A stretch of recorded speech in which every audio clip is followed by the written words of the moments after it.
je disais que ces alcanes, elles sont insolubles dans l'eau et dans quoi? Dans le solvant polaire. Pourquoi? Hein?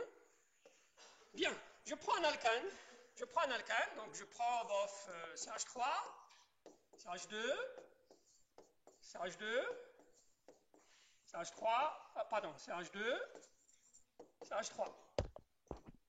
C'est quoi comme alcane? Hein? Chaque fois, je poserai des questions relatives à S3. C'est quoi? Pens, an. C'est quelle écriture? Non. Semi-développé. Et donc, dorénavant, on va utiliser que les écritures simplifiées.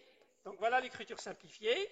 La voici. Donc, 1, 2, 3, 4, 5. Là, voilà l'écriture simplifiée. D'accord?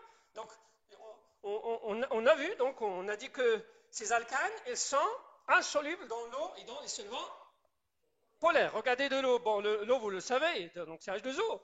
ROH, parmi les solvants polaires, il y a les alcools, il y a les amines, il y a les thiols. Donc pourquoi donc comment dirais-je, pourquoi donc ces solvants, ces alcanes, pourquoi ils sont insolubles dans les solvants organiques, hein, tels que les alcools, l'eau, les amines, hein, parce que tout simplement, bon, il est parti ce truc-là.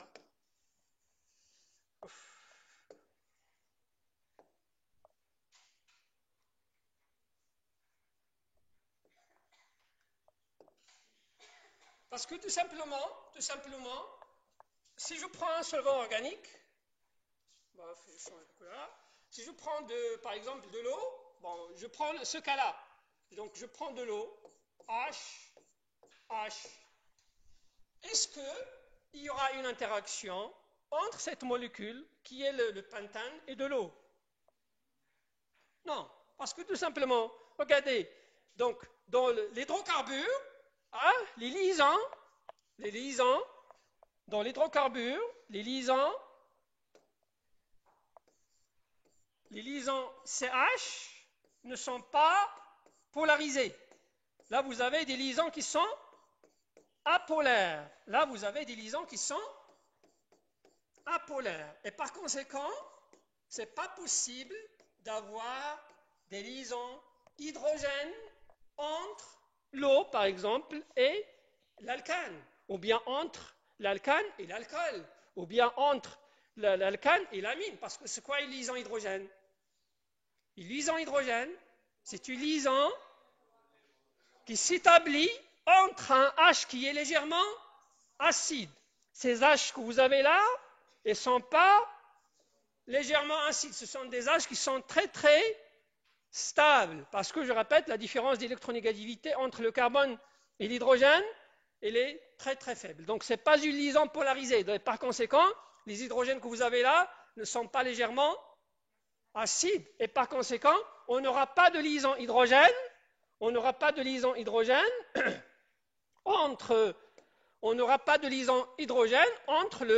comment dirais-je, entre l'eau, hein,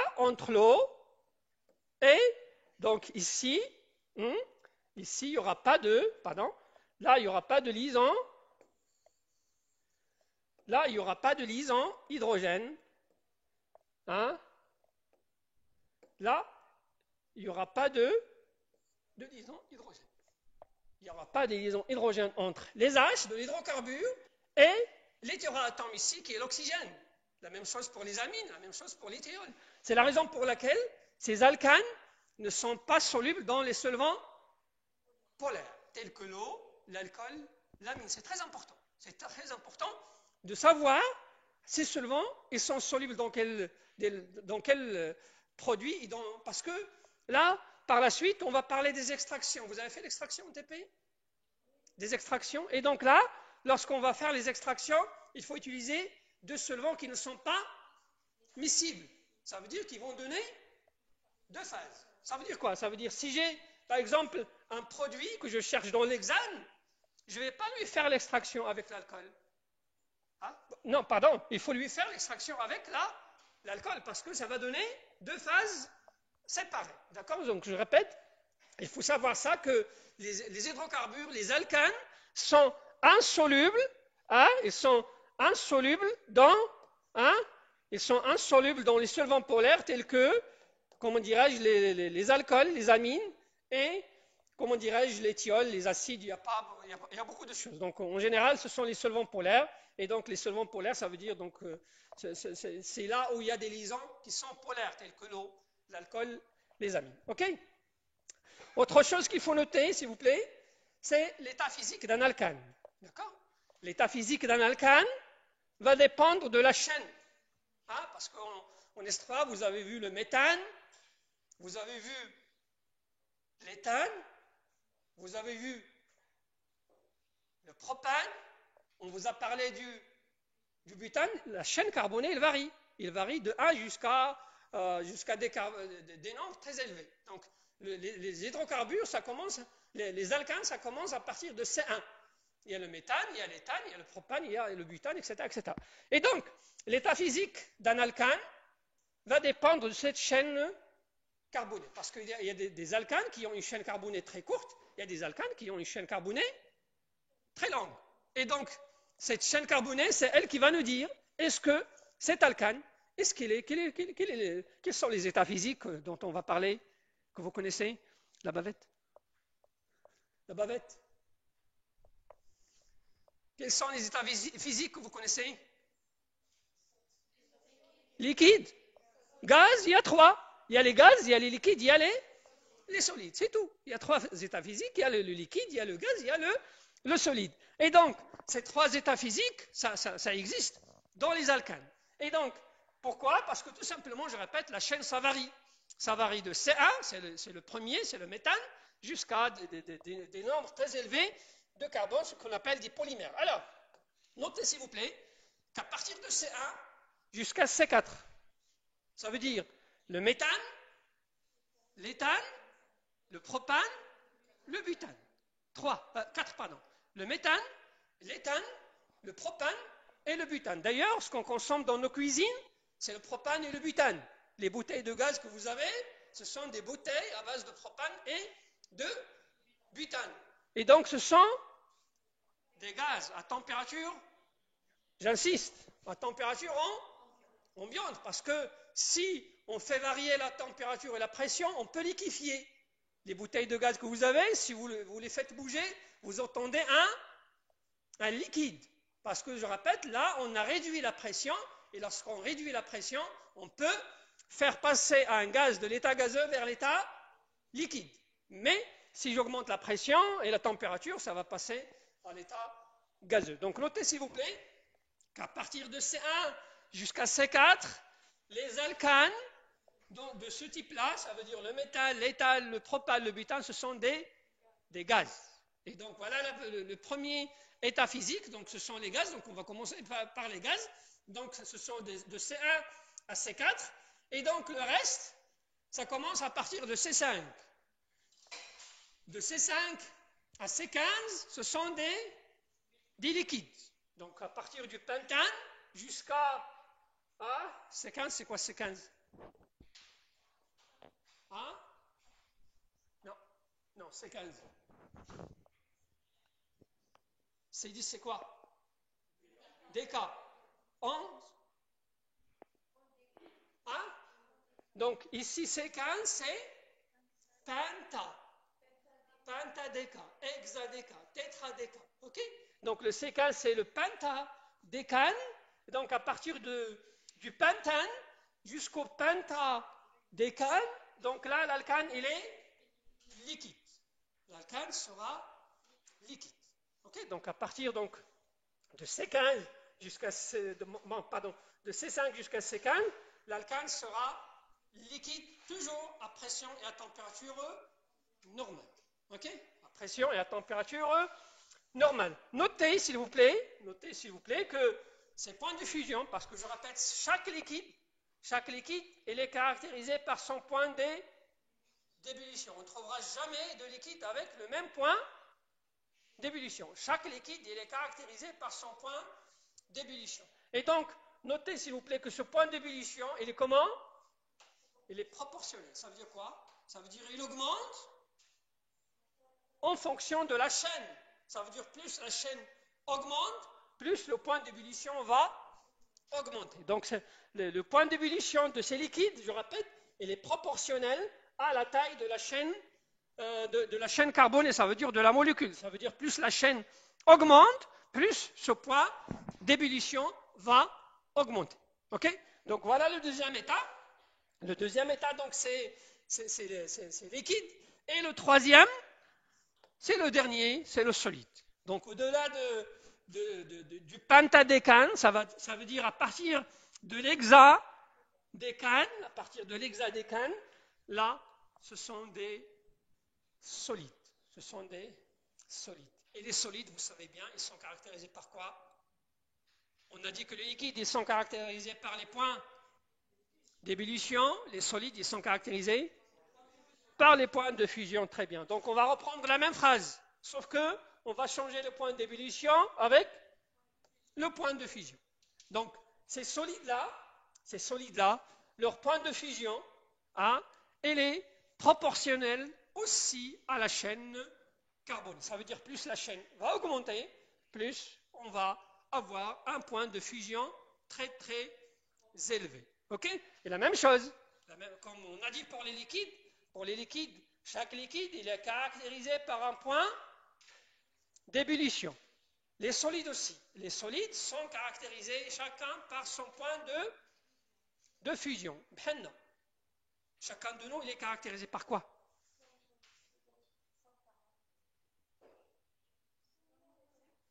L'empreinte. C'est l'empreinte. Chacun de nous, il a une empreinte digitale. De la carte, d'accord? Donc, le liquide, c'est le point d'ébullition. Le solide, c'est le point de fusion. Chaque liquide, il a un point d'ébullition qui n'a rien à voir avec d'autres liquides. La même chose pour les solides. Chaque solide, il est caractérisé par son point de fusion. Ok?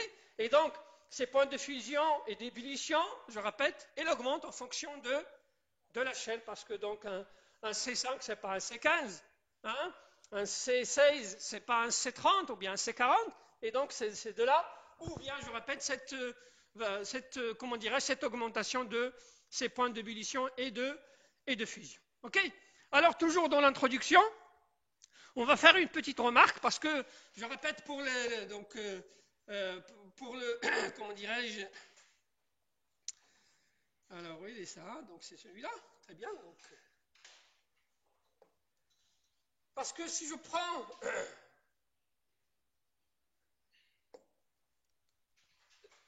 là, ça aussi vous l'avez vu vous l'avez vu 1, 2, 3, 4, 5, 6. Vous l'avez vu en S3. On a vu que pour une formule brute, on peut avoir plusieurs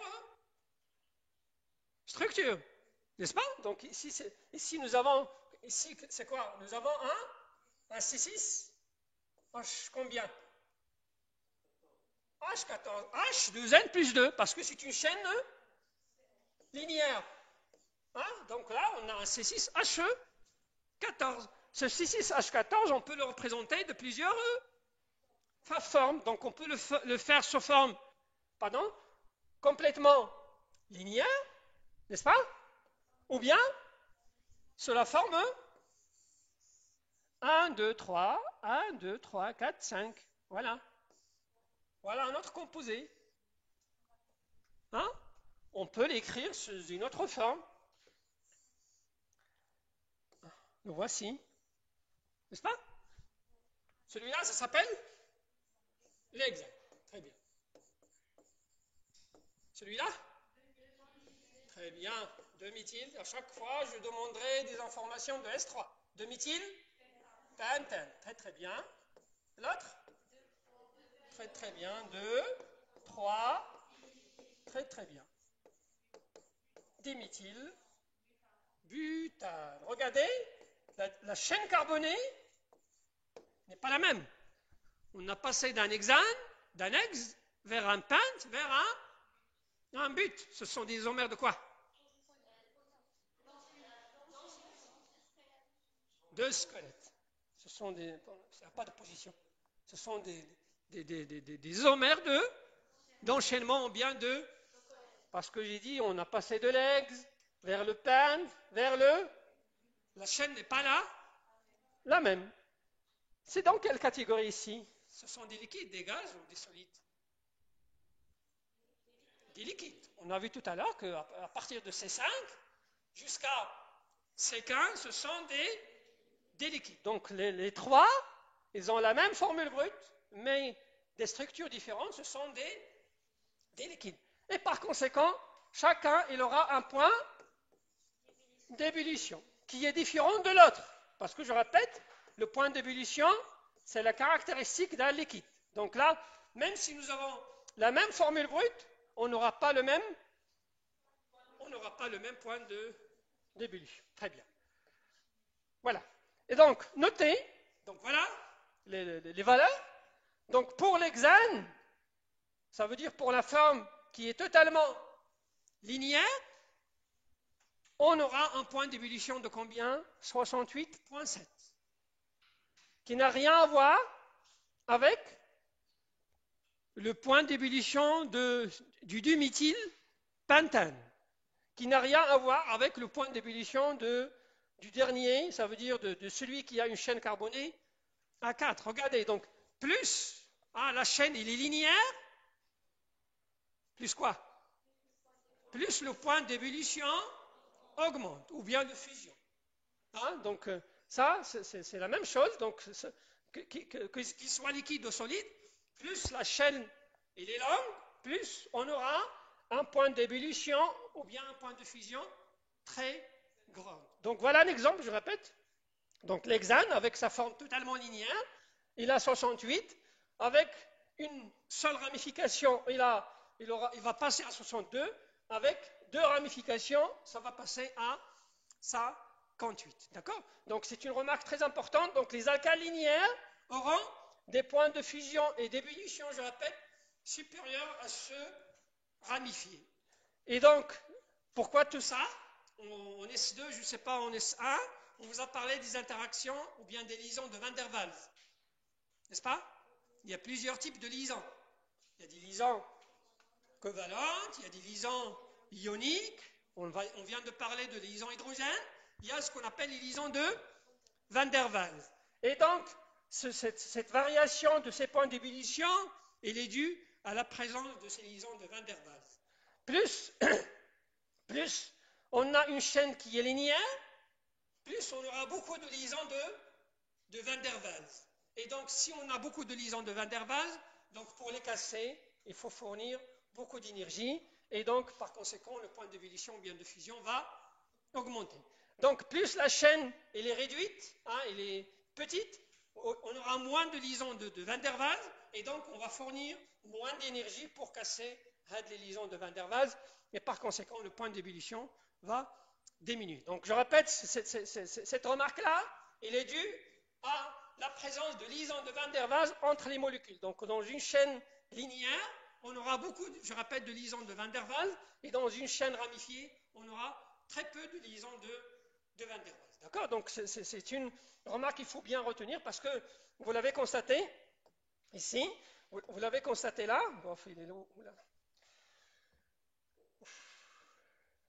Vous l'avez constaté ici.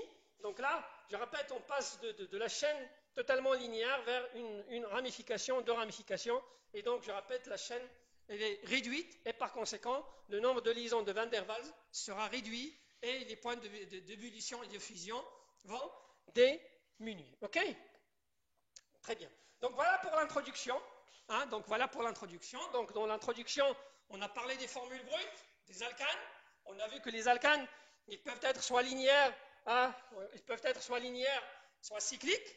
Donc là, voilà la forme linéaire.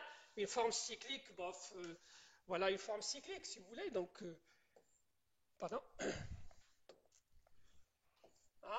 Voilà le cyclone, voilà la forme cyclique. Donc, la forme linéaire, la voici.